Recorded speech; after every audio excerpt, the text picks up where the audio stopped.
Ladies and gentlemen, this is the Big Jiu-Jitsu Show, a member of the Pod Bros Network. Go to podbros.com and check out some of the other shows they have there. Really good shows if you're interested in more than just Brazilian Jiu-Jitsu and MMA.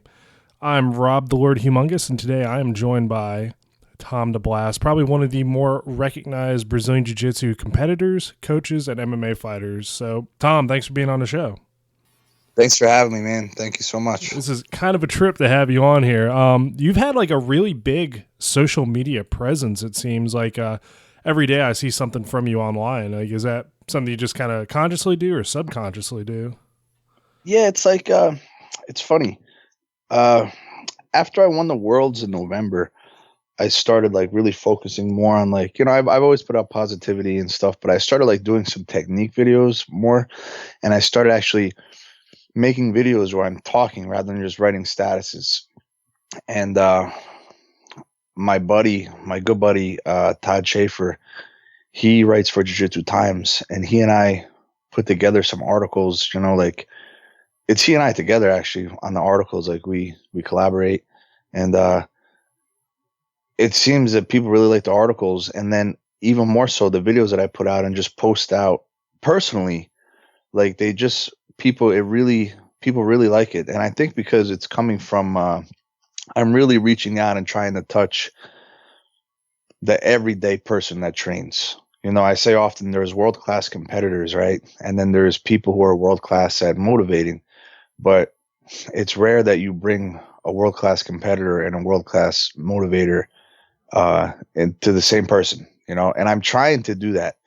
And I really have pure good intentions when it comes to helping people. Like, I know jiu-jitsu changes lives, and I just want to do my best.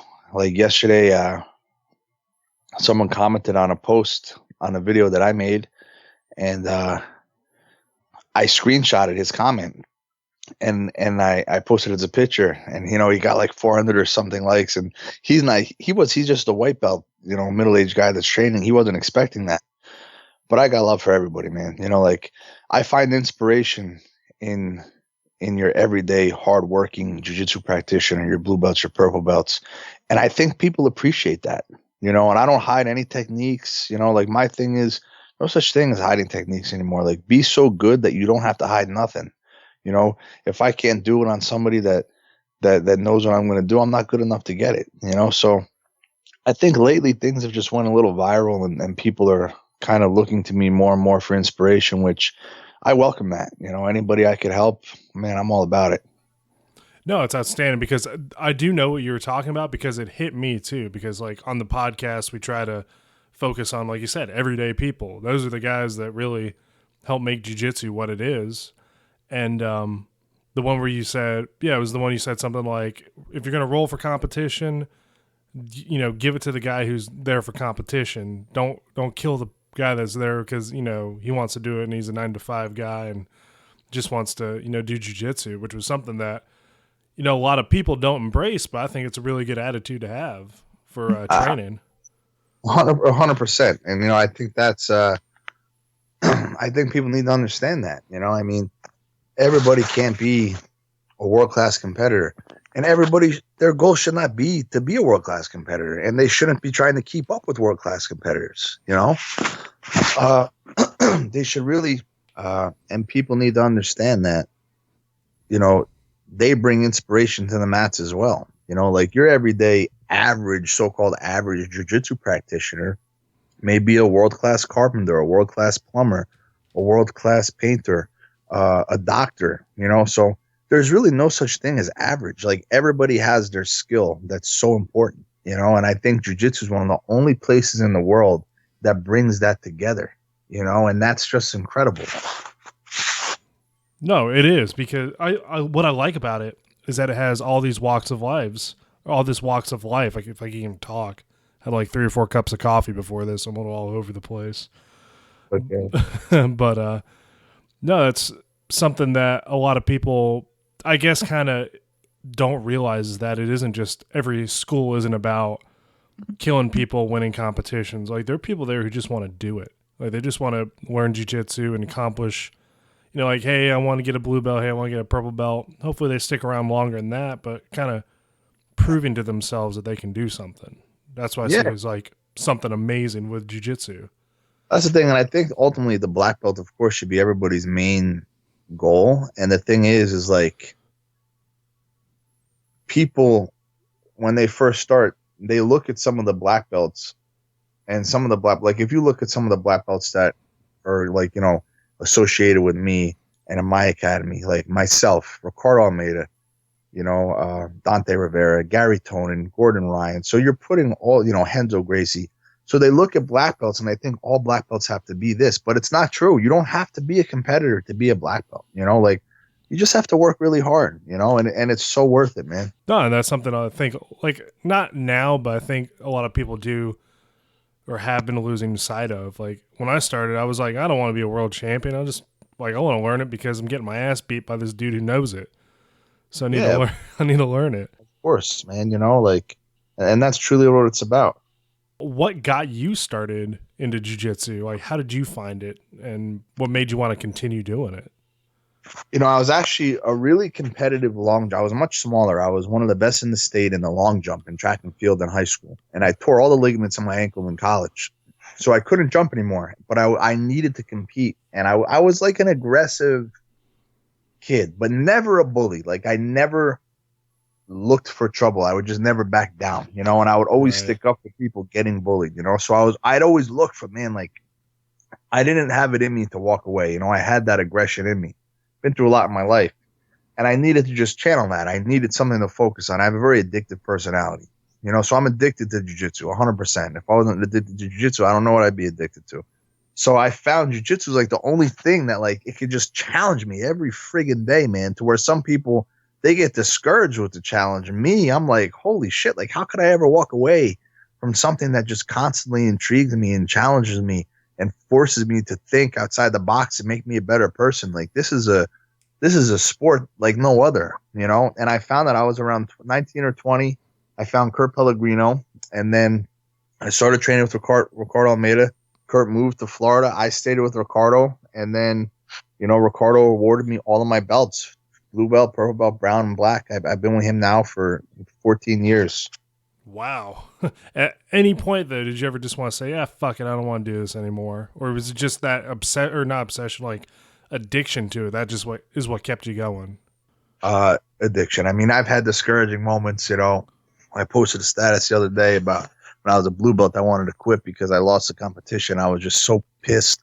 And I just, I looked at myself in the mirror. I'm like, man, like this isn't me. I'm not a quitter, So I just always found something that I needed in jiu-jitsu, whether it be stress relief some days, whether some months were just, I wanted to focus on my exercise. Some months I want to focus on being a competitor. It's like there's a million things in one that I was always able to find, So maybe some months I just didn't feel like being a competitor. Then I focus on just relieving stress. Maybe some months I wasn't stressed, then I focus on my exercise. Maybe I was already super fit that month. I really didn't need to worry about my exercise, and I focus on being a competitor again. So I always found a way to make it work for me. So taking that jiu-jitsu, like you said, the month-to-month kind of focus, what made you go into MMA? Was it just that competition that you loved doing, or you wanted to see how your jiu-jitsu fared in a professional MMA environment? Teacher did it. Like for me, if I'm young enough to do it and I was able and talented enough to do it, I better damn well do it, So it's not something I ever really loved, to be quite honest. I never really loved MMA, but it was just important that I sacrificed and did it and showed that I was willing to put it on the line and better myself as a human being. And I learned so much. Like, sure, I stepped away from jiu-jitsu competition for 5 years and now I'm back. But you know what? I don't know I think it made me better. Like I learned so much through that sacrifice and being uncomfortable in MMA. And like, there's nothing comfortable about MMA, man. Like nothing at all, through the training, through the competition itself, the fights, whatever it may be. And I just learned a ton, and it just made me a better person. And that's why I got into it, because I really had to. So that, and like you said, the uncomfortableness is what helps improve your jiu-jitsu. So you feel like, is it like a different pressure? I've never been in an MMA competition or a fight, but is the same pressure, is it different because now the guy's punching you as instead of like neon bellying you, so it helps you cope with it? Or was it just all together just uncomfortable in general? It everything. It's just a different animal. You know, like you lose a jiu-jitsu competition, you know, you finish up, you go eat some acai with your family, and you talk about the things you could have done to be better. You lose an MMA fight, you get that ass beat. You know, so it's like just knowing what you're about to walk into is just very, very stressful. The fight itself is exhausting. You know, getting punched in your face, you feel it. You're sore every day because every day is a fight. It's just it's everything that jiu-jitsu is not. You know, like so it's like I don't miss it at all. But it helped you in the long run, though, which is good. Absolutely. Absolutely. So you're from New Jersey, born and raised, or moved there? Yeah, born and raised in New Jersey, man. Bayville, New Jersey. Then I moved to Forked River when I opened my academy. Nice. What made you move to that part to open up the academy? Just familiarity, or needed a good jiu-jitsu place? In Forked River when I opened it, so I was like, you know, let me go somewhere where there's no schools and just, you know, put my flag down, and it worked out for me. Nice. So, what do you think the best part of New Jersey is besides the jiu-jitsu out there now? I don't know. I guess the shore, right? I guess the shore. I mean, I don't really like the New Jersey attitude.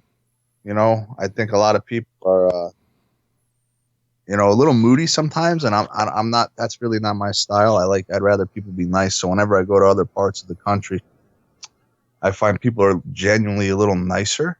Right. Genuinely a little nicer. I'm sorry, and I don't know. I'm just used to New Jersey. You know, I mean, I guess the season change. As much as I hate the cold, I'm not sure if I would just get bored of it makes you appreciate. You know, so when the summer comes along, and the spring comes along, you appreciate that so much because you just froze your ass off in the winter. So it's like, you know, I like New Jersey because I've been here my whole life. You know what I mean? Yeah. But sure, there's a lot of things that can make it better. But it's home, and like you always want to go back home. I mean, like for me, that's one of the toughest parts right now. I'm out in Germany right now, and home for me is North Carolina. And, you know, I got like another 2.5 years before I can even look at going back. But that's a big change, man. That's a big change. It is, and it's fun and it's interesting because, you know, jiu-jitsu out here is kind of, you know, it's picking up in Europe, but it's not on the level as it is in the States or, you know, in Asia or even in, well, obviously Brazil, but still like I want to be home at times, you know. No, I hear that, man, 100%. So after a tournament's over, right? You already talked about getting an acai bowl. Where's the best place to eat? In New Jersey? Yeah. Guess everywhere, bro. I'm just, I like food, man. You know, I don't discriminate. It depends what you're in a mood for. I just eat a lot of food. I have a guy who I work with meal plans to go. He makes like pre-made meals that are really awesome that make my life much, much easier. And, you know, I eat them a lot and, I just eat everything. I mean, if you're training a lot too, I imagine that wouldn't be too much of a problem. It's also like just having bad diet for me, but yeah, I mean, diet's so important, man. And a lot of people don't realize that. You know, it's like what you eat is truly gonna make you or break you, man. Like you don't no matter how much you work out, if your diet's bad, you're in trouble. You know. Yeah, and I feel like shit too. If like, you know, if you eat particularly bad one day and try to roll, like my rolling goes to shit if I eat really bad. You know, I'm to a point now where I've been doing this so long, like I just know where my weight gets a little too heavy to where I don't feel good. But whatever I eat, for the most part, really doesn't affect my training. I try to clean it up before I compete. But, you know, I'm not strict with my diet. You know, I mean, I think that shows I'm a bigger guy. I'm not like a small shredded little guy, you know, but it's my body type. I feel strong. I can roll for 2 hours straight. You know, it's like I do a lot of body weight exercises. That helps me a lot, you know? So, I find as long as my midsection doesn't get too big, I'm okay. You know, like, and usually when I eat too much, the weight proportion's pretty evenly. So I'm lucky about that. Yeah. It's like, for me, it goes straight to my stomach. My inverted roll or my inverted guard turns, you know, just garbage because my stomach's getting in the way too. But yeah, that's a pain in the butt. Yeah, I don't know. If I lose the weight, then I got to change the name of the podcast. I have to be like the Medium Jiu-Jitsu show or some shit like that. There you go. That's funny.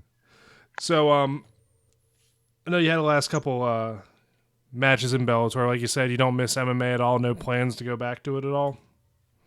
No, never, ever. Like not even a thought. I haven't.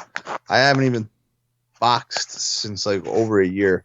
Since I decided I wasn't fighting anymore, I haven't sparred one time. Well, it's not too bad. No, it's not bad at all. It's actually good. So are you trying to focus more on students now, like you said, and trying to put yourself out there, be that inspiring figure, or still trying to balance out competition as well?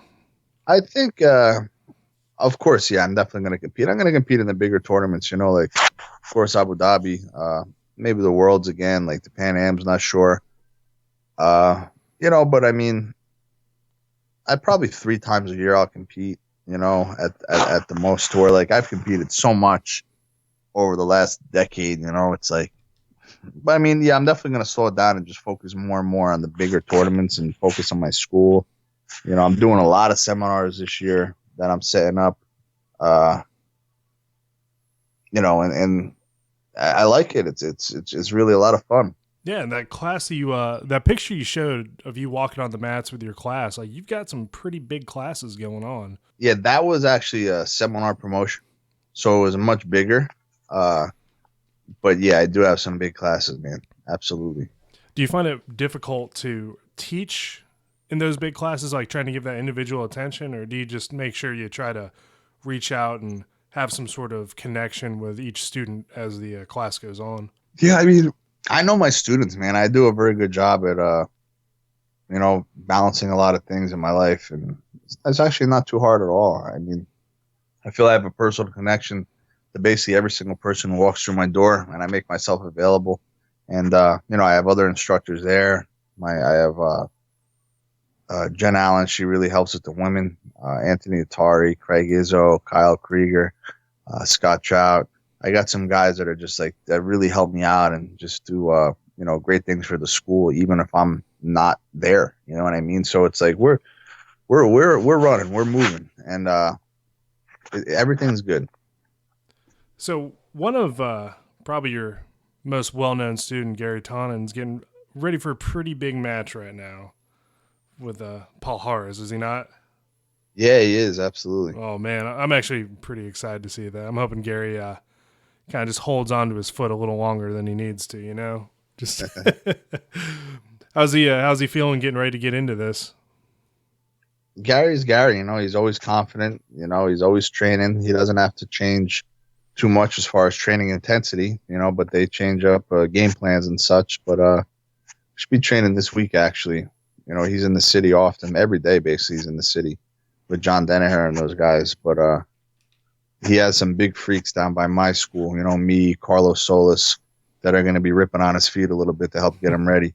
So he's doing good. He's always good, man.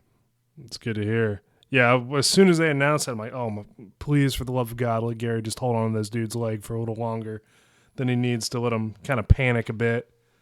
Yeah, I just want him to win, man. However it be, I just want him to win. And are you going to just try to stick with one academy, or are you thinking about trying to expand the Tom Deblass empire and going out and opening up? I've had some people reach out that want to be affiliates, and I'm interested in it for sure.